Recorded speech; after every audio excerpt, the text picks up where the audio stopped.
মানে 22 তারিখে সকালে বাসার নিচে যাই, গেলে দেখি যে আমি যে গলি সেই গলির পাশের গলির মাথায় এই ভদ্রমহিলা দাঁড়ায় আছে। আমি দূর থেকে দেখলাম যে হচ্ছে একজন মানসিক ভারসাম্যহীন মহিলা। আমি যখন ওনার পাশ দিয়ে যাচ্ছিলাম তখন ওনার পিঠের দিকে আমার চোখটা যায়, ওনার পিঠে 3টা হাড় বের হওয়া। ওটা দেখে আমার খুব মায়া হলো। পরে আমি ওনাকে একটু রুটি এনে দিলাম, খেলো না। পরে ভাত এনে দিলাম, সেটাও খেলো না। পরে আমার মনে হলো যে আমি ওনাকে একটু ডক্টর দেখাই।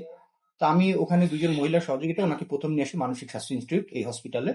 নিয়ে আসার পরে এখানে দুটি ডক্টর ছিল, উনি প্রেসক্রিপশন করলো। করে বললেন যে হচ্ছে আমি বললাম যে অ্যাডমিট করে রাখেন। বললো যে আপাতত অ্যাডমিট করা যাবে না, কারণ লিগ্যাল গার্ডিয়ান এবং হচ্ছে এনআইডি লাগবে। আমি বললাম দেখেন আমি তো রাস্তা থেকে ধরে আনছি, আমি তো এটা কোত্থেকে পাবো? তো বললো আমাদের কিছু করার নেই, এটা আমাদের রুলস, আমরা এতটুকু করতে পারি, 3টা ইনজেকশন আছে, এই 3টি ইনজেকশন ওনাকে দিয়ে দিতে পারি। তখন আমি বললাম ঠিক আছে দিয়ে দেন। তো দেওয়ার পরে আমি আরেকজন সাইকিয়াট্রিস্টকে ফোন দিলাম, সে বললো ঢাকা মেডিকেলে নিয়ে যাইতে। আমি ওই দিন ঢাকা মেডিকেলে নিয়ে গেলাম সাথে সাথে এখান থেকে। তো শুক্রবার হয়, ঢাকা মেডিকেলের আউটডোর বন্ধ ছিল, আমি ওখানে ট্রিটমেন্ট দিতে পারলাম না। পরবর্তীতে ফার্মগেটে মডার্ন সাইকিয়াট্রিক হসপিটাল আছে প্রফেসর আব্দুল ওয়াহাব স্যারের, ওখানে নিয়ে গেলাম। নিয়ে যাওয়ার পরে ওনারা রাখলেন। রাখার পরে এক রাত রাখার পরে ওনারা বললেন যে উনি পায়খানা প্রস্রাব কন্ট্রোল করতে পারে না, ওনার বর্তমানে কি ইনফেকশন, আপনি জেনারেল হসপিটাল নিয়ে যান। পরবর্তীতে আমি নিয়ে আসলাম ওনাকে কাজীপাড়া এক্সিম ব্যাংক হসপিটালে। ওনাদের ওখানে অ্যাডমিট করার আধা ঘন্টা থেকে 1 ঘন্টার ভিতরে ওনারা বললেন আমরা এই পেশেন্ট রাখবো না, আপনি কোনো ডেডিকেটেড মানসিক হসপিটালে নিয়ে যান। ওখান থেকে আরেক হসপিটালে নিলাম, তারাও রাখলো না। এইভাবে আমি 8টা হসপিটালে ওনাকে নিয়ে যাই।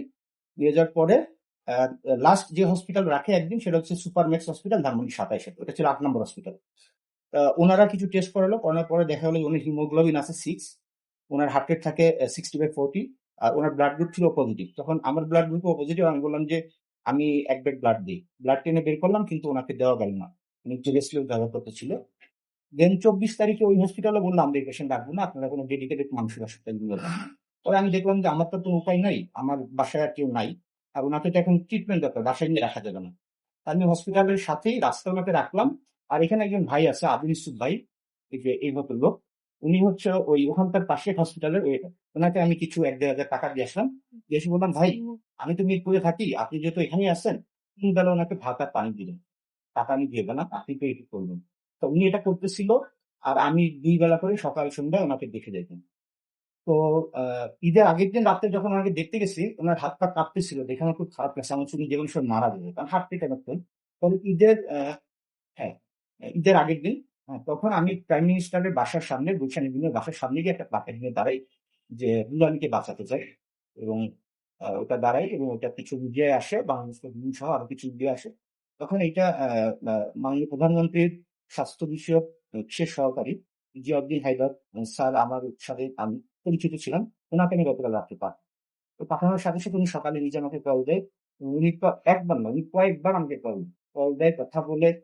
আমি আসলে খুবই মুগ্ধ হয়েছি, উনি যে এত মানবিক মানুষ। উনি সাথে সাথে এটার জন্য যা করেন, ডিজি হেলথের মহাপরিচালক সহ সবাইকে এনগেজ করে হসপিটালে অ্যাডমিট করিয়েছে। তো আমি আসলে জিয়াউদ্দিন হায়দার ভাইয়ের কাছে আমি কৃতজ্ঞ।